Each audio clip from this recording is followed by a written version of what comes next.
Well, hi, everybody. Dan John here again from danjohnuniversity.com. I've had a wonderful series of conversations recently where I think I can take some of my work from training elite athletes and the military and make things much more appropriate for what we call the everybody else client. So I want to talk about training everybody else and basically from cradle to coffin. Uh, this isn't It never is a product of one person. It's always the feedback and the interactions, the dialogue and the discussions. Uh, I love making things systematized. It's interesting because a lot of people just think I'm, you know, I don't know, Wild West, kumbaya, do whatever you feel. But really, I love systematic education where we build this upon this upon this. One of the highlights of my career was a multiple year thing where I developed a curriculum from preschool all the way up to the middle part of the teenage years that built on itself, and I'm still proud of the materials we brought out at that time. In weightlifting, it's so natural for me to see these things that I have to be reminded to make sure I make it clear to everybody else. So over the next series of lectures, that's going to be my goal. So this material on lifelong training comes to us from a couple of sources. First, my good friend Nick Rains of FitRanks came up with the age groups. It's so simple, and he only uses three, but I'm going to add a fourth one uh, before turning 16. So birth to age 16. His other groups, will go over these in a minute, but 16 to 35, 36 to 55, and then where I'm at, 55 and above. I'm then going to utilize the information from the quadrants from my book, Easy Strength, and the materials from the quadrants and other resources in my material. Some people find the quadrants confusing. We're not going to go into them very much on this particular talk because we're only really going to be talking about quadrant one, which is youth physical education. But down the line, I'll go into them in more depth again. When people say they're confusing, I always think that they're actually not trying to use their own intellect, wit, or intelligence to figure it out. And then again, some discussions I've had with my good friend Sean Fulton. Sean, he's right now currently publishing an exercise book. He's very bright, brilliant in fact. One of the smartest young coaches I know. And the nice thing about Sean is Sean will work on an idea for a while, mull it around his head, write things out, kind of crisscross a few things, and then say, Dan, I have this thing. And nice is then we can develop it, discuss it. If it needs correcting or fixing, we can fix it. But very often my job is to simply applaud madly from the sidelines. So let's begin. Now, the age groups from FitRanks, as I just mentioned, are up to age 15 basically. There's that mid-teen years, ages 16 to 35, 35 to 36, and 56 and above. Up to age 15, the best thing you can do for your child is something a word I use called accumulation. You want your young child to play as many games, as many sports, do as many physical activities, do as many intellectual activities as they can possibly do. Being in that little choir performance, or my daughters when they're a quarter club, or playing kickball and dodgeball, and be in the school play and help clean up the environment, and doing a canned food drive, every possible thing you can think of. That's by far the best thing they can do as young children. There is a thing that showed up a few years ago that's been pretty much discounted since then. But a lot of parents still put some heat into it, and it's called the 10,000 hour rule. That maybe if you have my boy, play baseball, year round as a 10-year-old, or these poor young ladies with year-round volleyball and year-round soccer. So few of them make it. Somehow that your child will be an Olympic champion. Somehow your child will be, in the Hall of Fame. The 10,000 hour rule works basically in three areas: classical music, golf, and chess, because those three things all have automatic, instantaneous, and correct feedback. I know nothing about the violin, But I know when it's not being played well. I know that. If you're in golf, I can look and I can say, that's not a good shot. In chess, if I fork your queen and your king in a very simple move with my knight, you probably going to figure out on the next move or two that was a big mistake to allow me to pick off your queen that simply. What you need at this age is broad exposure, as broad as you can possibly get. I look back over my life and I think about how fortunate I was that my parents didn't allow us to play organized sports. So I played a million sports. I know a dozen different ways to play baseball, American baseball, with a handful of people or 9-on-9. I know how to play all kinds of pickup basketball games and variations. I can play football 2-on-2 or 11-on-11. Our first high jump pit was an old mattress. I'm sure that was safe. But that's what you want to be doing at this age. You don't want any of that specific sports specialization until much, much later. Generally, I tell people 19. Okay? Let's move on. At this period, what we want to do is this concept I call accumulation. Now, I don't always teach it as well as I think I should, but my formula for coaching is 3 letters. AIT, accumulation, getting as many experiences as you can, trying all kinds of ideas, intensifying things. You start simplifying things and trying to set the bar higher and higher. The load goes up in the weight room. The speed improves. And then this word called transformation. Now, I have to be careful about transformation. I used to teach this with the pyramid, and I still like it. But transformation is when you move from one to the other. Remember Joseph Campbell talking about the importance that when you retire, it's probably a good idea to change the way you dress. So if you're in a black suit every day for your job from age 23 to 65, it's important to change your clothes to that of a retired person. We see this in the military. We transform you partially by putting you in a uniform. One of the ways to get people to improve in a sport is to put them all in the same basic uniform. That's a transformation. But the problem with the pyramid is this. As a track coach, the transformation period is when we stop lifting heavy and we start throwing more. And the phrase we always say is, I want you to be a thrower who lifts, not a lifter who throws. I want you to be a jumper who lifts, not a lifter who jumps, and continue on that. Now, in my mind, I can still use the pyramid, but the mistake you make is the way I used to teach it is we're always discussing moving on to something else. Though really you could be focusing on your sport and just changing, in a sense, the uniform you're wearing. After that basic buildup of youth, then we move in for everybody else, the typical person who's a non-athlete from ages 16 to 35. I recommend that you do what I call easy strength. There's a full video on it, and really focus on beautiful technique in everything you do. It's interesting because this is the time of year, as I'm speaking, where people are heading out to their garden, and one of the things about gardening is your lower back's going to hurt and your knees are going to kill you. But if you talk to an experienced gardener, you'll notice they move different, they walk different, they kneel differently, because they have more beautiful technique. So easy strength, get as strong as you can through those years 16 to 35. The research on this is ancient. It's older than I am, but we know this. You can continue to grow in strength at least into your mid-30s. In my case, I was still very strong in my late 40s and 50s, and to be honest, I'm still quite strong in my 60s.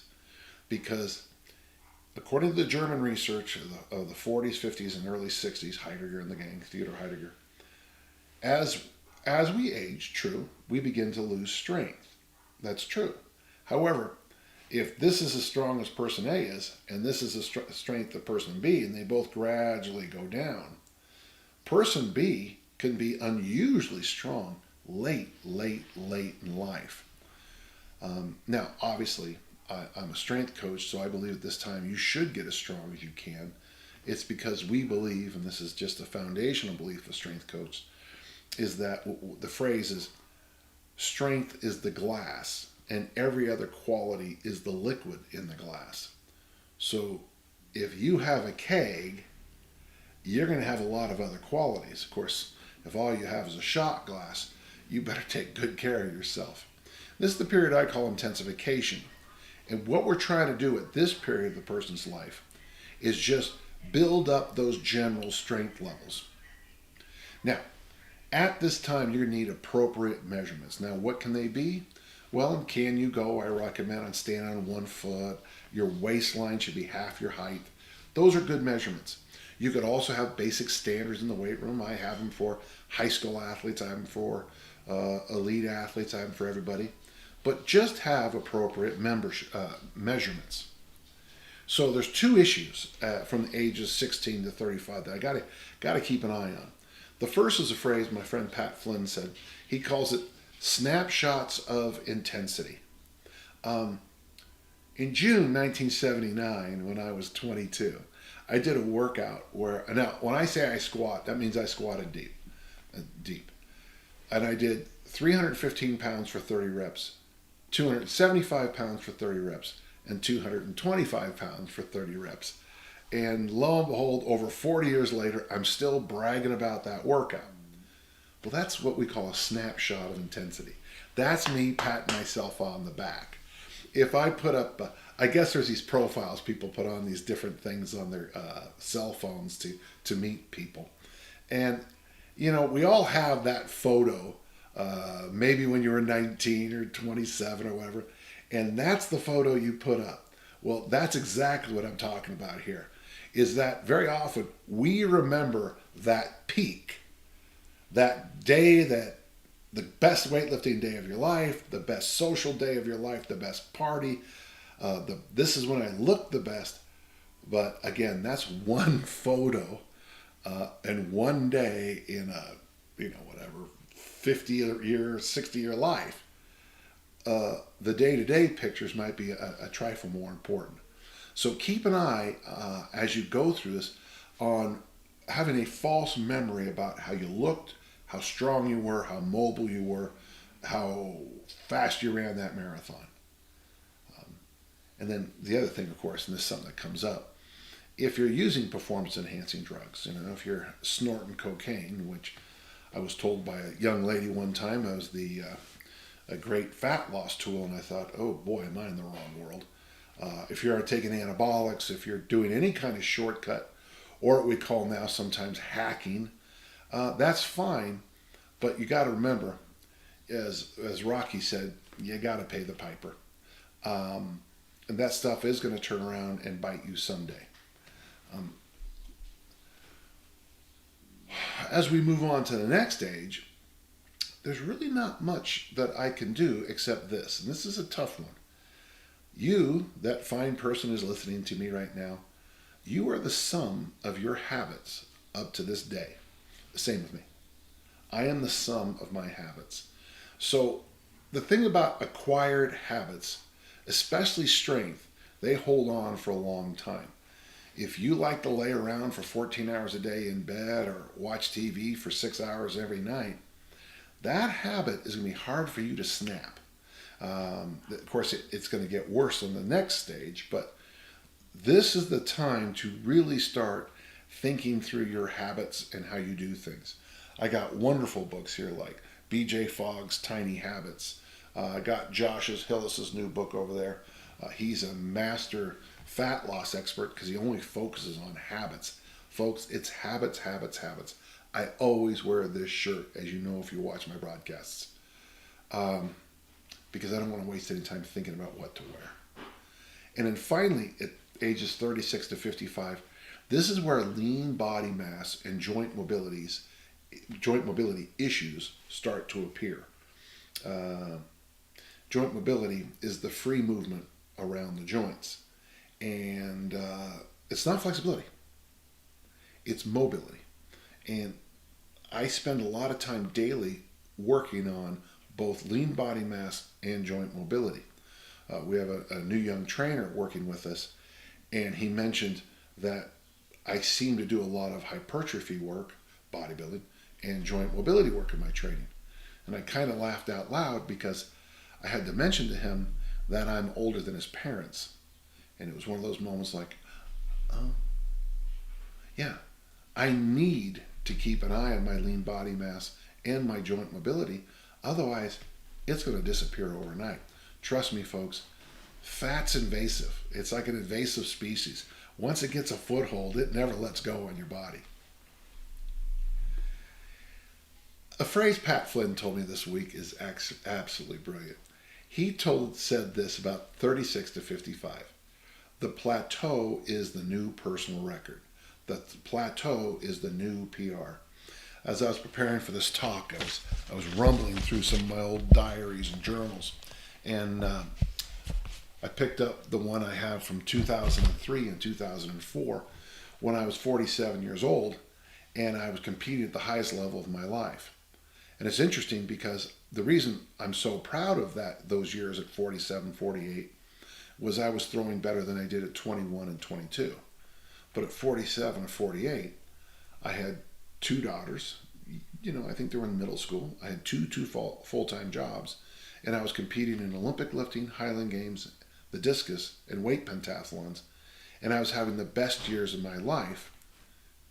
But basically, I was throwing as far as I did at 22 in some events, and farther than I had anywhere in my life. Hanging on to pretty good for as long as you can is the secret here. Yeah, it's true. After 36, it's going to be hard to be. If you decide at age 36 to become a prima ballerina, you might be able to do it, but that's going to be a different road than if you decided at 4. So the plateau is the new PR. Now, at this time, we're also beginning what I call the real transformation. This is when we're probably at a place in our life where this is when you're probably going to have a home. No judgment if you do or don't. This will probably be the era of raising children. This is probably be those, for many of you, it might be the teenage years for your children, which is going to be a different set of hassles. So you're transforming at this time.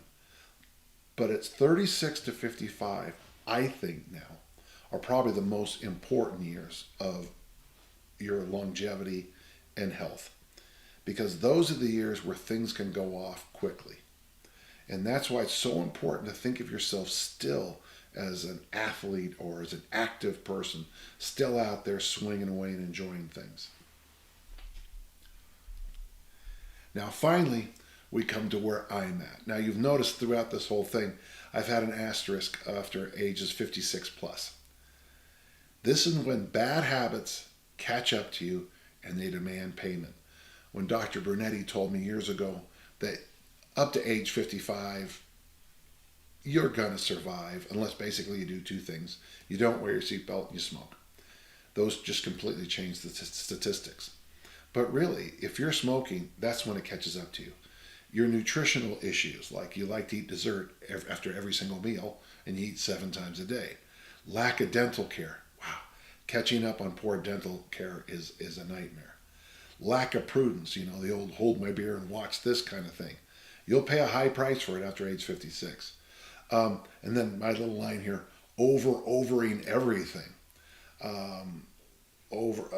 Overworking, overtraining, over drinking, quit overing everything.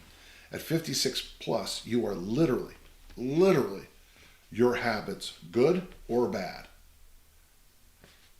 So the reason I put this together, and there'll be a companion piece to this about training athletes, is I think the vision we have of sports performance and improvement is valuable to everybody else, even the non-athlete. And the thing that I want to get across as clearly as I can is that starting as soon as you can, take care of your teeth, go to the dentist, go to the eye doctor, go to the medical doctor, find out where you are. Start doing some basic, simple training again. Go for walks, drink fresh water, eat your vegetables. Do it now. Do it now. Because just like qualities of athletics, you accumulate them, you also accumulate the bad side of things. I'm Dan John. My job is to be a positive influence, and I hope I'm doing that. Our family motto is make a difference, and I hope it made a difference for one of you out there. Thank you.